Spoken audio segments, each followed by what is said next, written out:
అంటే nano booster.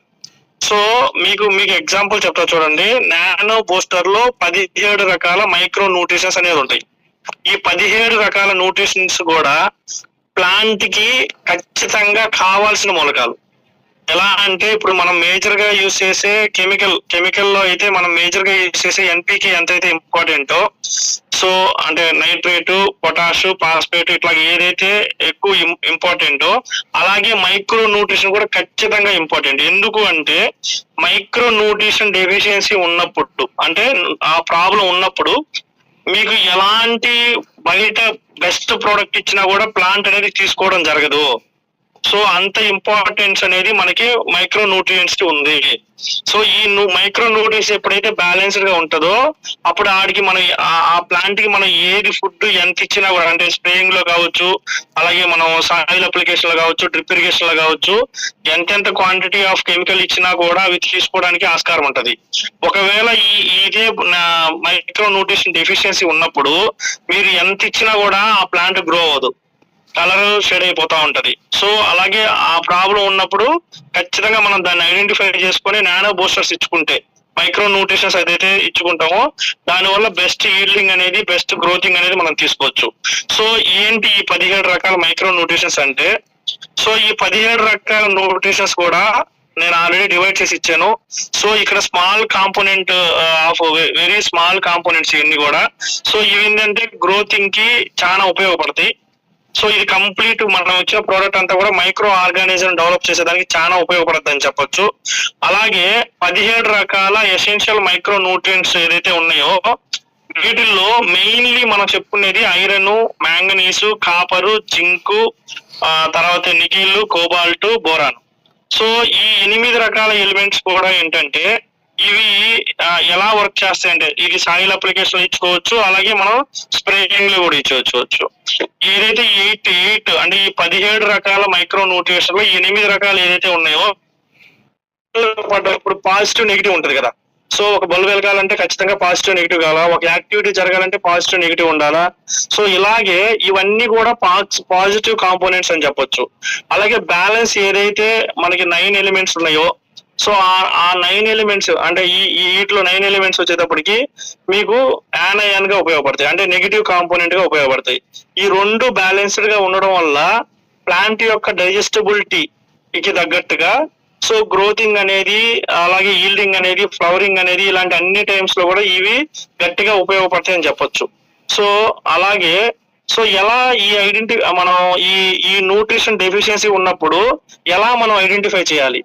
So మీకు ఒకటే చెప్తాను చూడండి సార్, ఇక్కడ ఒక ప్లాంట్ కలర్ చేంజ్ అవుతుంది అంటే ఉండాల్సిన గ్రీన్ కలర్ కంటే కూడా షేడ్ అవుతుంది అంటే 2 కారణాలు. ఒకటి న్యూట్రిషన్ డెఫిషియన్సీ ఉంటే ఖచ్చితంగా కలర్ అనేది చేంజ్ అవుతుంది.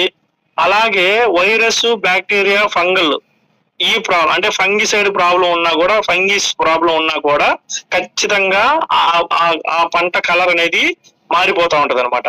సో ఆ రెండింటిని ఎలా సార్ ఐడెంటిఫై చేయాలి అంటే న్యూట్రిషన్ డెఫిషియన్సీ ఉన్నప్పుడు కలర్ మాత్రమే షేడ్ అవుతుంది, ఆకు తన ఉండాల్సిన రూపంలో తను ఉంటది అనమాట.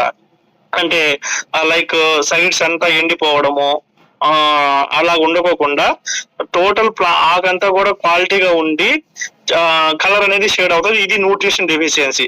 దానికి మనం చెక్ చేసినప్పుడు పెస్ట్ కావచ్చు, అంటే ఇప్పుడు మీకు లైక్ సకింగ్ అంటే రసం పీల్చే ఎనీ టైప్ ఆఫ్ ఇది కూడా దాని మీద మీకు కనిపించదు, అంటే ఆకు మాదిరిగానే ఉంటది. బట్ న్యూట్రిషన్ డెఫిషియన్సీ వల్ల ఆకు అనేది కలర్ మారిపోతా ఉంటది. నేను ఆల్రెడీ ఇక్కడ చూపించాను. మనకి ఎన్పికే ప్రాబ్లం అయితే ఎలాగ కలర్ చేంజ్ అవుతుంది, అలాగే మైక్రో న్యూట్రియంట్స్ డెఫిషియన్ అంటే జింక్ ప్రాబ్లం ఉన్నప్పుడు ఎలాగ కనిపిస్తుంది, అలాగే మ్యాంగనీస్ ప్రాబ్లం ఉన్నప్పుడు, అలాగే పొటాష్, అలాగే ఐరన్, కాల్షియం ఇలాగ ప్రాబ్లం ఉన్నప్పుడు ఎలాగా కలర్ అనేది షేడ్ అయిపోతుంది అనేది నేను ఎగ్జాంపుల్ చూపించాను.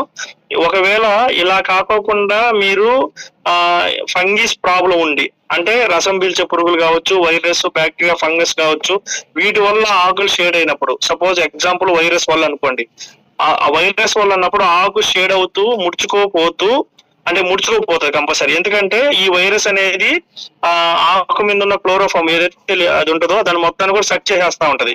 అలాగే బ్యాక్టీరియా అయితే బ్లాస్ట్ మాదిరిగా పడి అది అంటే కొంచెం బూజు మాదిరిగానో లేదా ఫంగిస్ లైక్ అట్లా కనిపిస్తుంది అనమాట. అలాంటి ఏవి కనిపించకుండా ఇలాగా ఆకులు షేడ్ అవుతా ఉంటే దాన్ని మీరు ఐడెంటిఫై చేయొచ్చు ఖచ్చితంగా. సో అది మనకి న్యూట్రిషన్ డెఫిషియన్సీ అనొచ్చు.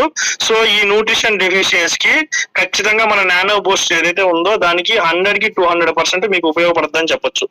సో అలాగే ఇది ఎప్పుడు యూజ్ చేసుకోవచ్చు అంటే ఎనీ టైం అండి. ఎక్కువగా వచ్చేటప్పటికి స్టార్టింగ్ గ్రోయింగ్ టైంలో ఈ న్యూట్రిషన్ ప్రాబ్లం అనేది ఉంటదన్నమాట. సో గ్రో అయ్యే టైము అంటే ఇప్పుడు మీరు ప్యాడీ తీసుకున్నారు అనుకోండి, ఆల్ టైప్ ఆఫ్ ప్లాంట్స్ లో మీకు గ్రోయింగే ఉంటది. సో ఒక ఫీచర్ ప్లాంట్స్ తప్ప అంటే చీనీ లైక్ మ్యాంగో ఇలాంటివి వచ్చేటప్పటికి ఫీచర్ ప్లాంటేషన్స్ వీటికి కూడా డెఫిషియన్సీ ఉంటది. బట్ ఎక్కువగా షార్ట్ టర్మ్ క్రాప్స్ లో అంటే ఇప్పుడు 90 days 120 days ఉన్న క్రాప్స్ లో ఈ డెఫిషియన్సీ అనేది ఎక్కువ కనిపిస్తుంది. అది కూడా 40 days లోపే కనిపిస్తుంది.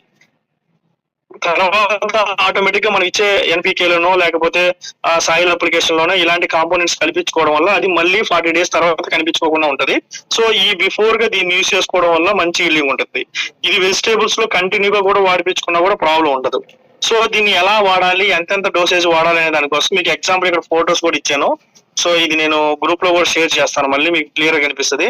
సో ఇప్పుడు దీన్ని ఎంత క్వాంటిటీ మనం యూజ్ చేయించుకోవచ్చు అంటే ఎనీ ప్లాంట్స్ కి 2.5 to 3.5 grams per liter అంటే 25 to 30 grams per liter అనమాట. సో ఇది 250 gram ప్యాకింగ్ వస్తుంది. మీరు ఆబ్వియస్లీ 1 acre కి సాయిల్ అప్లికేషన్ లో వాడించుకోవచ్చు, లేదు అనుకుంటే 1 acre కి స్ప్రేయింగ్ లో కూడా వాడిచ్చేసుకోవచ్చు. దీనివల్ల ఏమవుతుందంటే ఈ మైక్రో న్యూట్రిషన్స్ ఏదైతే డెఫిషియన్సీ ఉందో ఆ డెఫిషియన్సీ అనేది ఖచ్చితంగా మీకు సాల్వ్ అవుతుందని చెప్పొచ్చు. ఎందుకు అంటే మనం మీరు ఫస్ట్ థింక్ చేశారు. సో దీంతో ఏదైతే ఈ 17 రకాల ఎసెన్షియల్ మైక్రో న్యూట్రిషన్స్ అయితే ఉన్నాయో అవన్నీ కూడా మీకు ప్లాంట్ కి ఏ ప్రాబ్లం ఉన్నా అంటే సపోజ్ మీకు ఎగ్జాంపుల్ చెప్తా చూడండి. ఆల్మోస్ట్ మార్కెట్ లో జింక్ కు సంబంధించిన ప్రోడక్ట్ ఒకటే ఉంటది, దాన్ని మాత్రమే మనం స్ప్రే చేస్తాం. బట్ ప్లాంట్ కి ఓన్లీ జింక్ ప్రాబ్లమే ఉంటుందా అనుకుంటే లేదు, మల్టిపుల్ ప్రాబ్లమ్స్ అనేది దానికి ఉండడం జరుగుద్ది. సో ఇక్కడ మనం ఇచ్చే నానో బూస్టర్ లో ఏమవుతుందంటే టోటల్ గా ఈ 17 types ఆఫ్ ఏదైతే న్యూట్రిషన్ ఉందో అది చెట్టు డైజెస్టిబిలిటీ లెవెల్ తగ్గట్టుగా క్వాంటిటీస్ ఉన్నాయి. సో చెట్టుకి ఎంత డెఫిషియన్సీ ఉంటుందో దాన్ని సాల్వ్ చేసుకోవడానికి ఉంటది. దీన్ని మీరు అంటే లైక్ ఈ 40 days లోపు 1 time 2 times అట్లాగా వాడించుకోవచ్చు. లేదు ఫ్లవరింగ్ అంటే వెజిటేబుల్స్ లో ఫ్లవరింగ్ టైమ్ లో కూడా ఈ న్యూట్రిషన్ డెఫిషియన్సీ అనేది ఖచ్చితంగా కనిపిస్తుంది. కాబట్టి ఫ్లవరింగ్ ప్రొడక్ట్స్ ఫ్లవరింగ్ వెజిటేబుల్స్ ఏదైతే ఉన్నాయో వాటన్నిటికి కూడా మనం రెగ్యులర్ గా కూడా మీకు ఈ ప్రోడక్ట్ అనేది ఉపయోగపడుద్ది.